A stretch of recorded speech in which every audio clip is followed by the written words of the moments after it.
Today we talk about how can you disable this sign or know how you can do that on your Tappytoon app. So you just follow these ways, then it's going to work with you.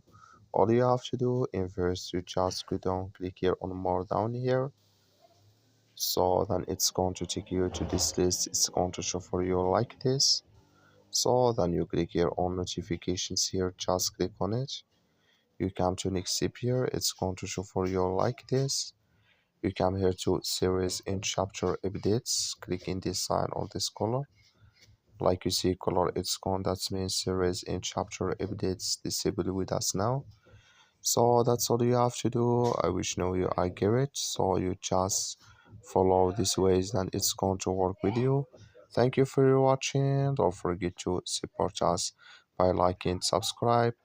So that's all. Thank you for your watching.